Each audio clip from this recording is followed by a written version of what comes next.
Now that you've learned that knowledge, it then requires a second jihad, which is what? To now fight to act upon that knowledge. That knowledge that you accumulated, you collected, it now requires from you implementation. You have to now go and do that knowledge and act upon it. Or else, it's just a mere knowledge. It's information you've collected. This is not knowledge now. This is called what? Information. You will just be like Google search, or now AI. You have all the information, but because you're not acting upon it, this is not the knowledge that the Sharia praises. The jihad is 4 levels. There is jihad un-Nafsi, and there is the jihad of shaitan, and there is also jihad al-kuffar, and there is also jihad al-munafiqeen. All of those are present in the Quran and in the Sunnah. The first one, which is jihad un-Nafs, Al-Allamah ibn Al-Qayyim, he said, is divided into 4. Jihad un-Nafs is divided into 4 levels, 4 stages. He said the first one is أن يجاهدها على تعلم الهدى, that the person strives, exerts efforts in order to learn about guidance. That's a jihad. Learning knowledge and knowing what is it that Allah subhanahu wa ta'ala wants from you to know, the knowledge which is fardu ayn, individual obligation that every single body needs to know. The knowledge that without it, if you are ignorant of this knowledge, you will not receive the prosperity of this world nor the hereafter. That's the first jihad. The second one is أن يجاهدها على العمل به. Now that you've learned that knowledge, it then requires a second jihad, which is what? To now fight to act upon that knowledge. That knowledge that you accumulated, you collected, it now requires from you implementation. You have to now go and do that knowledge and act upon it. Or else Ibn Al-Qayyim, he said, وَإِلَّا فَمُجَرَّدِ الْعِلْمِ, or else وَإِلَّا فَمُجَرَّدُ الْعِلْمِ is just a mere knowledge. It's information you've collected. This is not knowledge now. This is called what? Information. You will just be like Google search, or now AI. You have all the information, but because you're not acting upon it, this is not the knowledge that the Sharia praises. So that's the second jihad that the person needs to come with. And wallahi, my brothers and sisters, if you look at the Prophet sallallahu alaihi wasallam, this is how he was with his companions. He educated them, he taught them, and everything that came down, he made sure that they acted upon it. Now you have to understand, this was the tarbiyah of the Messenger sallallahu alaihi wasallam. Bal, the Salafu هذه الأمة, the pious predecessors, they used to say, من أخذ العلم جملة فاتته جملة. Anyone who takes knowledge all at once, it will leave him all at once. They don't. But knowledge is taken through what? Gradual, bit by bit. What do they mean bit by bit?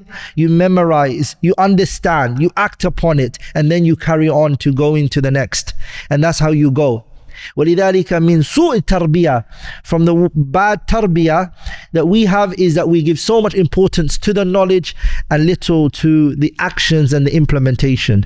And that's al-jihad, which is the second. The third type of jihad is now that you've learned this knowledge and you've now acted upon that knowledge, you move on to the third, which is you call the people to it. You become a da'i, a caller to that knowledge that you learnt, you've implemented it in your life, you now call the people to it. If any of those order is missing, the effect of your da'wah will be very weak. So if you don't know what you're talking about, فَاقِدُ شَيْءٍ لَا يُعْطِيهِ, one who doesn't have can't give. What are you giving if you don't have it? Second is, if you haven't acted upon it, will it have effect on the people who are listening to you? Kalla. No, not at all. It won't have any effect on them. Rather, the Salaf, they used to say, rahimahumullah, may Allah be pleased with them, that the speech that they took from the Messenger and also from the companions, the Tabi'een are saying this, their words came from the heart and it entered the hearts. because it was something they were sincere about. It's something that they believed in. It's something that they lived by. So when they said it to others, it affected them. It what? Affected them. How many times, my brothers and sisters, have you been in a situation where someone has told you something, which you've been hearing it for a very long time from close family members, but it just hasn't affected you? It didn't have any impact on you. It only impacted you when you heard it from this individual. And why did this individual affect you? There's many reasons. Maybe sincerity. Maybe because you see what he's saying, he's living by it. So this has an effect on the heart. This has a what? An effect on the heart. So the third one is ad-da'watu ila Allah ta'ala. This also Ibn Al-Qayyim said it needs an yujahidaha. It's a jihad. To call the people to the good. To educate the people.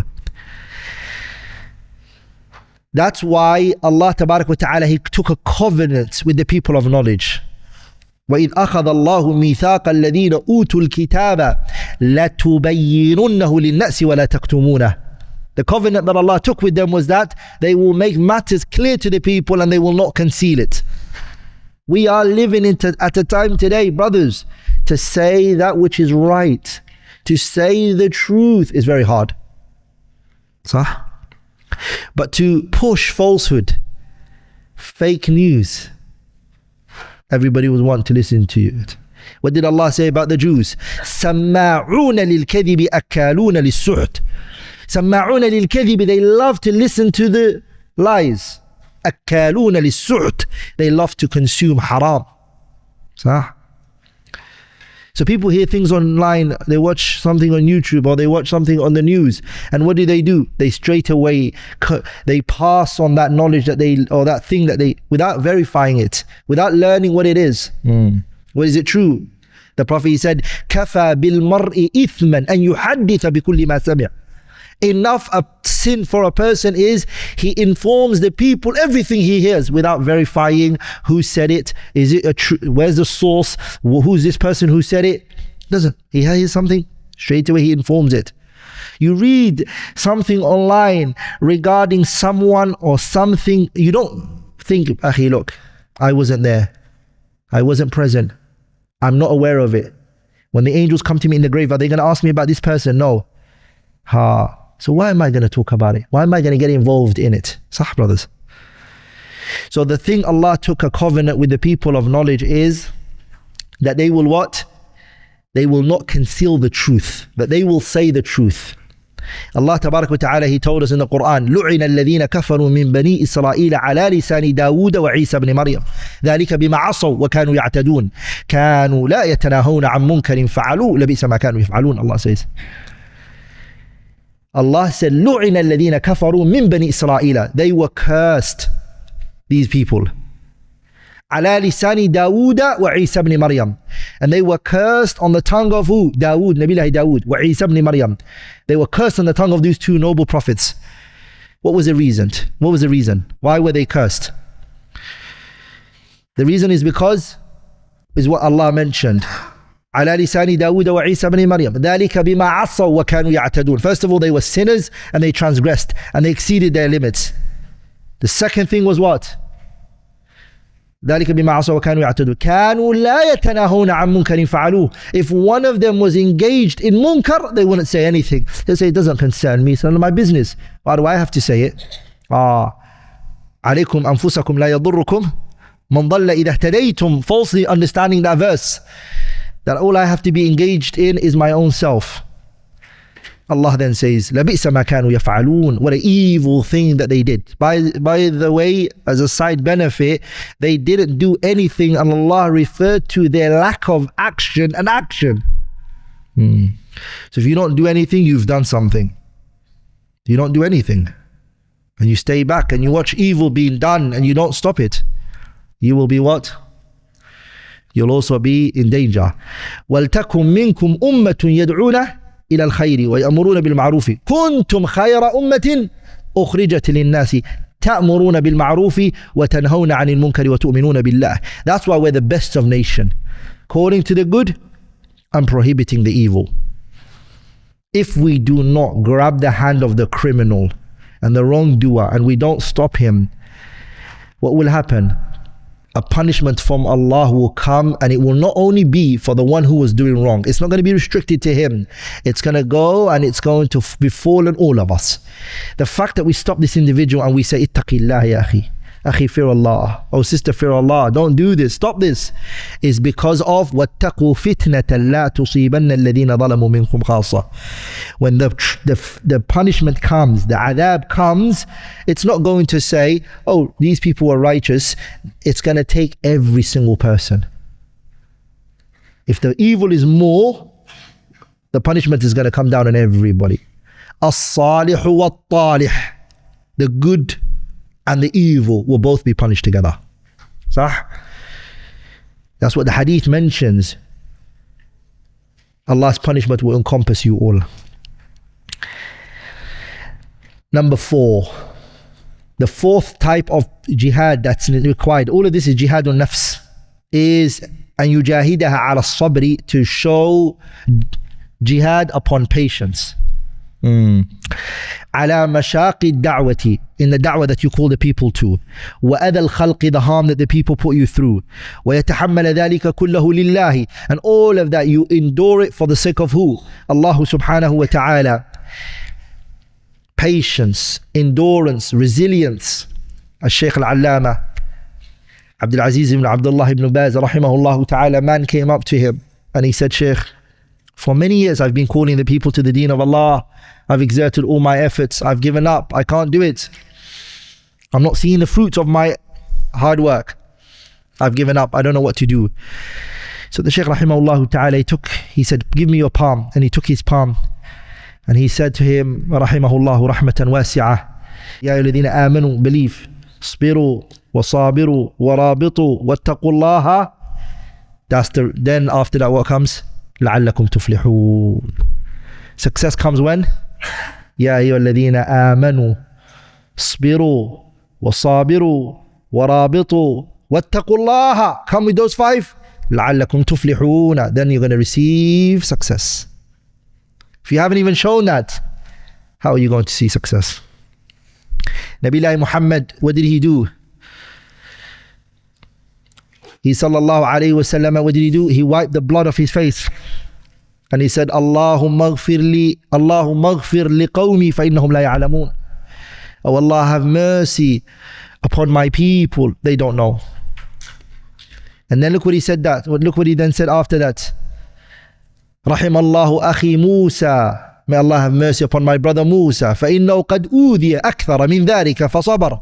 He was put through more than this which I have been put through right now, and he showed patience and resilience. Prophets are the example. They are the haqiqah, the reality of what patience is. They've reached that level of patience. Imagine 23 years of his prophecy.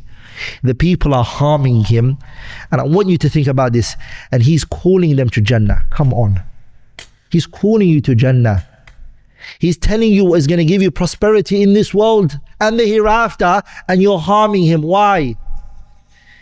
He's not asking you for anything. He doesn't want anything from you. He's saving you and you're harming him. Prophets are selfless and they're very patient. Even though this is not authentically attributed to the Prophet, but the scholars, they say the meaning is true. أَدَّبَنِي رَبِّي فَأَحْسَنَ تَأْدِيبِي. My Lord had disciplined me, and he disciplined me well. The Prophet was disciplined, and he was taught, alayhi salatu wasalam, the way to respond to things. If he sallallahu alayhi wasallam said something and then he wasn't the right thing to say at the right time, at the right place, he was told, don't say this, say it in this way. Until Allah subhanahu wa ta'ala perfected him, alayhi salatu wasalam. So prophets are always what? Reminded of patience. So all of these are jihad. Anybody, my brothers and sisters, who disciplines his nafs, that person is ready to move on to the next stage.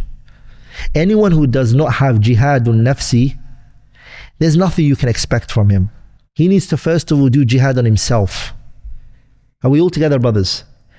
That's why, my brothers and sisters, the reality is every single individual that you see that reaches their goal, achieves things, is a strong-minded individual. It's a person who has control over his nafs. His nafs does not control him. He has control over his nafs. He is the one who tells his nafs to go there, don't go there, do this, don't do this. And that's what the Messenger ﷺ was cleansing from his companions throughout those years that they were in Mecca. And when they came to Medina, those years, jihadun nafs, so that when jihadul kuffar came, oh, Allahu Akbar, they're ready. They're ready.